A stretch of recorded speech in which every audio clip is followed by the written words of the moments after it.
구원의 믿음이라는 제목을 가지고 나왔습니다. 저들의 믿음이 하늘과 땅 사이의 모든 것을 듣고도 남을 수 있게 하여 주시옵소서. 말씀을 전하는 마치는 시간까지 하나님과 동행하는 그런 시간 되게 하여 주시옵소서. 모든 것을 예수님 이름 받들어 기도드리옵나이다.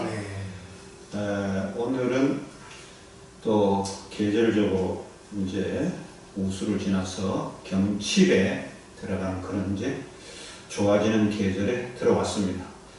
여러분들도 이제 가슴을 활짝 열고 희망을 이렇게 내다보는 그런 나라의 시간이 되시기를 바랍니다.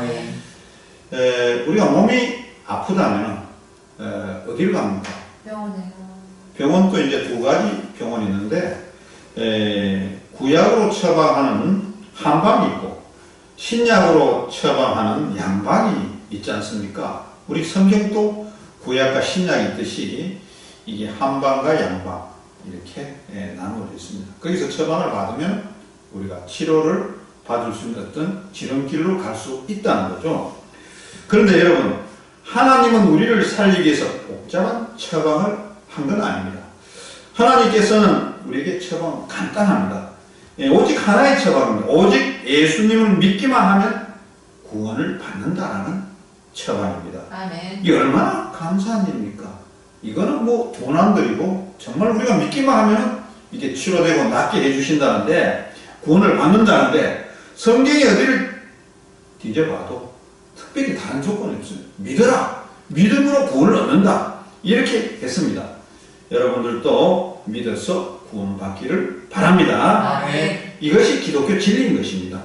더 못할 것, 더하고 뺄 것이 하나도 없어요. 이게 오직 그대로 있는 그대로입니다.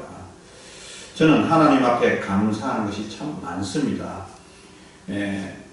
저를 살려주신 것도 감사하고 또 믿음을 있게 하여 주신 것도 감사하고 지금 이렇게 또 자리에 서게 해주신 것도 감사합니다. 그래서 우리가 그저 믿기만 하면 구원을 받는다고 하잖아요. 그래서 얼마나 이게 기막힌 선물입니까? 그래서 기독교의 복음을 기쁜 소식, 굿뉴스라서 하네요. 좋은 소식이라는 그런 의미입니다.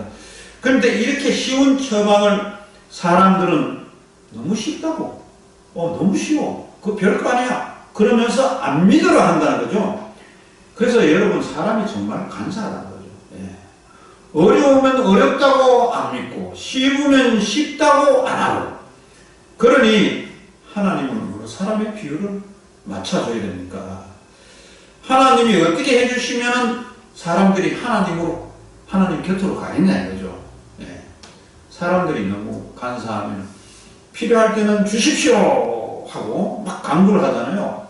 그리고 이제 다 찼으면은 이걸 그전그 어려운 사항을 다 잊어먹습니다. 이게 저도 완만 그렇습니다. 다 그런 건 아니지만 많은 사람들이 그렇게 살고 있다고 그렇게 보여지고 있습니다.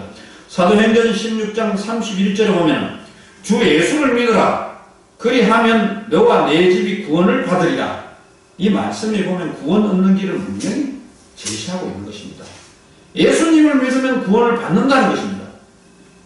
이것만 해도 감사한데 이것으로 끝나지 않고 거기다 1+1 해갖고 프리미엄까지 붙여서 예수님을 믿으면 너와 내 집이 구원을 받으리라. 내가 믿으면 나로 통해서 가족이 구원에 이른다 했어요. 아내가 믿으면 남편의 구원의 길이 이른다 하고 또 계속해서 가족까지 구원을 얻게 한다는 겁니다. 통계적으로 보면 남자가 여자를, 그러니까 남편이 아내를 전도해서 교회를 오는 것보다 아내가 남편을 전도해서 오는 확률이 70% 내지 80%라는 겁니다. 남자가 아무리 잘 믿어도 만나는 여자가 믿지 않으면 잘못하면 꽉일 수가 있는데, 남자가 못 믿는데 여자가 잘 믿으면 그거는 풀로 믿음의 신앙이 풀로 갈 수 있다는 그런 의미입니다. 오늘 본문으로 삼는 로마서 1장 17절은 유명한 구절입니다. 루터가 이 말씀에서 깨달음을 얻고 종교 개혁을 했다는 거 아닙니까? 복음에는 하나님의 이가 나타나서 믿음으로 믿음에 이르게 하나니 기록된 바 오직 의인은 믿음으로 말미암아 살리라 한가 같으니라. 이 말씀을 쉽게 하면 믿기만 하면 믿음에 이르게 된다라고 했습니다. 그 믿음으로 구원을 받는다고 했습니다. 아멘. 어떻습니까? 우리 예수님은 참으로 명의 중에 명의 아닙니까? 믿으면 낫게 해준다는데 이 명의가 복잡한 거 아니에요. 명의는 정확하게 그 아픈 곳을 지적해서 거기에 처방을 따면 딱 맞아 떨어지는 것이 그게 명의입니다. 사실 우리가 예수님은 우리가 구원 받는 길을 복잡하게 하지 않았다는 것, 오직 구원의 길로는 오직 하나로 정리한 게 믿으라. 믿으면 구원을 받는다. 오늘 말씀의 제목이 뭐라 그랬죠? 10원의 구원이 아니고 구원의 믿음. 구원의 믿음이라 그랬죠? 바로 믿으라. 이겁니다. 그럼 한 단계 더 들어가서 생각을 해보십시오. 그러면 믿기는 믿는데 누구를 믿어야 하나? 왜 믿어야 하나? 이런 것이 우리가 믿어야 할 대상은 우리가 구원하신 예수님. 예수님을 믿어야 된다는 거죠. 예수님은 자신을 일컬어서 내가 곧 길이요 진리요 생명이니 나로 말미암지 않고서는 아버지께로 올 자가 없느니라고 했습니다. 이게 요한복음 14장 6절 말씀입니다. 사람들 가운데 기독교를 다른 종교들 중에 하나라고 생각합니다. 종교라고 하는 것은 이 종류 종자를 쓰잖아요. 여러 개의 믿는 것이 있는데 기독교가 하나라고 이렇게 생각을 하는 사람이 있습니다. 종교라는 것은 어떤 결과적으로 마지막 길은 다 일치한다. 과정이 다를 뿐이다. 이렇게 이야기를 하고 있는 것입니다. 마치 우리가 관악산에 등산을 하는데 관악산 정상을 올라가기 위해서는 여러 가지 등산로가 있는 것과 같은 거예요.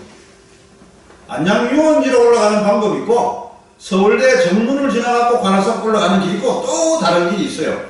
근데 그렇게 가면은 종교라는 것은 결국 결과는 마찬가지라 이렇게 생각하는 부류가 많다는 거죠.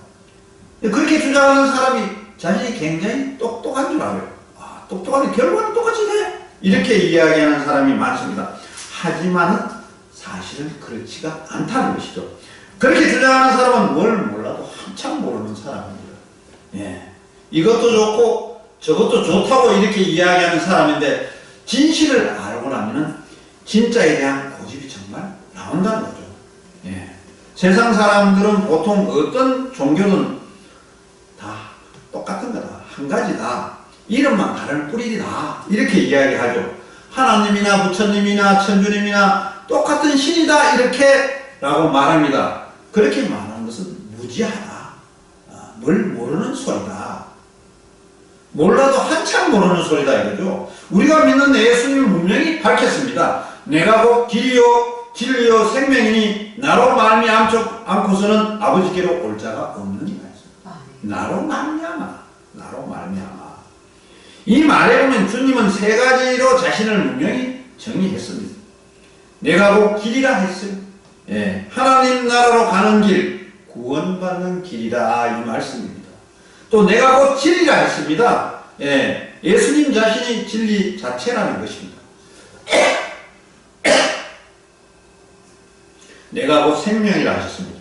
예수님이 생명 자체이고 생명의 근원인 것입니다. 예수님을 믿지 않고서는 절대로 구원받지를 못하는 것입니다. 사도행전 4장 12절에도 분명히 선포합니다. 다른 이로서는 구원을 받을 수 없나니 천하 사람 중에 구원을 받을 만한 다른 이름을 우리에게 주신 일이 없음이라 하였더라. 그렇습니다. 예수님만이 우리의 구원자가 되십니다. 예수님만이 우리의 유일한 구원자가 되십니다. 예수님은 완전한 구원자가 되십니다. 결국 예수님은 최종의 구원자인 거죠. 시작이고 알파와 오메가라는 큰 말씀입니다. 이 세 가지를 잊어서는 안 됩니다. 여러분 이 세 가지는 우리 성도들이 꼭 기억해야 됩니다. 그 첫째가 예수님의 유일한 구원자다. 유일하다. 오니 아니다. 오직 하나밖에 없다. 비교할 존재가 아무것도 없다 이 말이죠. 다른 종교하고 비교해서도 안 되고 또 다른 종교를 꺼내는 사람하고 대화를 해서도 안 되고 예, 다른 구원자가 없음을 우리는 확실히 알아야 되는 것입니다. 둘째는 예수님은 완전한 구원자다. 예, 앞에서는 유일한 구원자고 두 번째는 완전한 퍼펙트한 구원자다 이 말씀입니다. 이 말은 하나님이 구원하고자 하는 사람을 구원하지 못하는 불완전한 구원자가 아니라는 거죠. 완벽하다 이거지. 예, 완벽하게 구원한다. 어떤 죄인이라도 하나님이 구원하려고 하면 반드시 구원을 하게 된다는 것입니다. 하나님이 마음만 먹으면 반드시 구원한다는 그런 이야기다. 하나님은 나는 너를 감당하지 못하니 돌아가라고 하지는 않는다는 거죠. 감당이 안 된다고 내쳐버리지는 않는다는 것입니다. 어떤 사람도 어떤 죄인도 어떤 나쁜 사람도 다 용서하고 구원의 길로 인도하시는 완전한 분이시다. 아멘.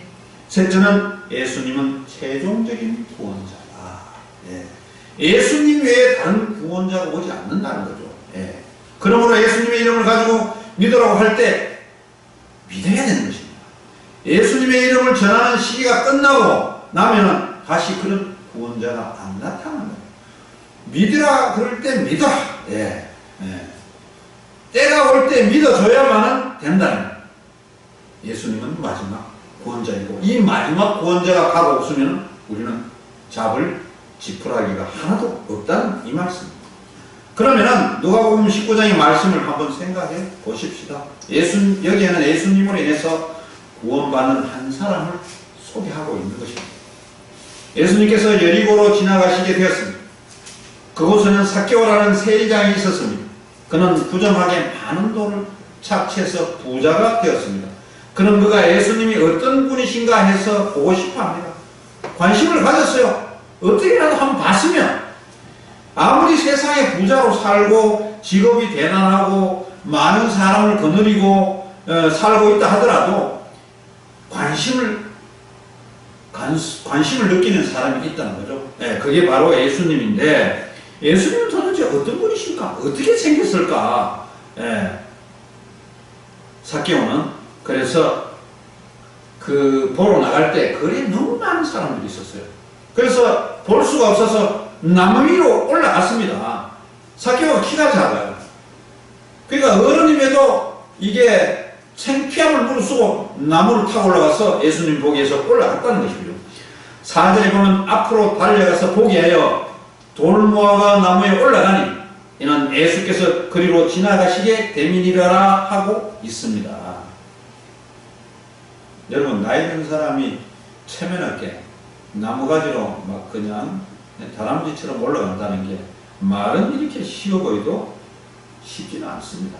애들 같으면 몰라도 체면 불구하고 예수님 보고 싶어서 올라갔고 또 그리고 주님이 삭개오를 보고 하시는 말씀이 5절에 보면 예수께서 그곳에 이르사 쳐다보시고 이르시되 삭개오야 속히 내려오라 내가 오늘 내 집에 유하여야 하겠다 하시니 라고 말씀하고 있습니다.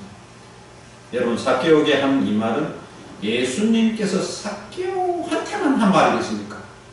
아니라는 거죠. 예수님한테 관심 있는 모든 사람들한테 한 말이라는 거죠. 성경 구절에는 이렇게 나왔지만은 예수님 자기한테 관심 있는 모든 사람에게 한 이야기입니다. 예수님께 관심을 가지고 만나고 싶어하는 오늘 우리한테도 해당되는 말입니다. 내가 오늘 너희 집을 먹어야 하겠다. 예수님은 오늘 이 시간 여러분 마음에 또 여러분 가정에 들어가시기를 원하는 줄 믿으시기를 바랍니다. 아멘. 예수님이 삭개오 집에 묵어야 하겠다고 하자 삭개오는 어떻게 했습니까? 나무에서 그냥 번개처럼 내려왔잖아요. 떨어지니까 겁도 안 내고 그냥 조심해서 내려오지 않아서 빨리 내려와서 얼마나 좋았던지 기뻤던지 급히 내려와 즐거워하며 영접하거늘이라는 게 6절의 말씀입니다. 이것이 여러분 믿음이라는 거죠. 믿음이라는 게 별거 아닙니다. 막연한 관심을 가지고 예수가 누군가, 교회가 어떤 것인가, 예수 믿는다는 것이 무엇인가, 이렇게 하고 내려왔어. 아, 예수님을 믿어볼만 하구나 하고 생각했을 때에는 주저하지 말고, 주여, 제가 예수님을 믿겠나이다. 주여, 내가 예수님을 믿습니다. 이렇게 마음을 활짝 열고 그분 마음에 받아들이는 것이 정말 믿는다는 것입니다. 아멘. 나사로가 예수님을 영접했더니 주변 사람들이 쑥덕쑥덕거렸어요. 예. 7절에 무사람이 수군거려 이르되 저가 죄인의 집에 유하려 들어갔도다 하더라. 사실 지금도 오늘날도 그렇습니다. 여러분이 예수님 한 영접을 하지 않은 분이 해봤다고 생각해 보세요. 주변 사람들이 뭐라 그랬어요?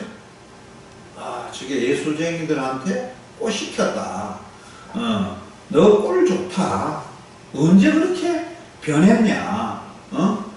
너만 그렇게 성자가 되면 됐냐? 이런 온갖 이야기를 갖다가 하는 사람들이 많잖아요. 우리가 20, 30년보다 믿는 사람이 더 줄어들고 또 인구도 줄어들고 하니까 그런 것이 요즘이 더 와닿지 않을까 싶어요. 이단들이 많고. 그러면은 여러분들 입장에서는 빅보와 이렇게 막 이야기하면 이 삭개오처럼 이렇게 막 그냥 기뻐서 날뛰고 뭐 이렇게 할 수 있어야 되는데 그렇지 못한 사람들이 현실적으로 많다는 거죠. 정말로 하나님이 우리 가슴 속에 와 있고 있으면은 아무리 비웃어도 문제가 될 게 하나도 없는데 이 가슴에 하나님이 와 있지 않으면 약간이라도 비웃고 이러면은 그게 창피스러워하고 도망가고 싶어하고 떨쳐내려하고 그런 게 인간이지 않습니까? 나사로는 예수님을 자신의 집으로 모셨습니다. 요즘 표현하면 괜찮은 아파트에다가 응접실 소파에다가 멀쩡한데 아닌 말로 뭐 7, 80평 되는 집에다가 온갖 그 시설을 다 해놓은 집에다가 비싼 커피를 내려서 요즘 비싼 커피가 아메리카노입니까? 내린 커피? 잘은 모르겠습니다만은 그래서 예수님하고 1대1로 이렇게 대담을 하는 거죠.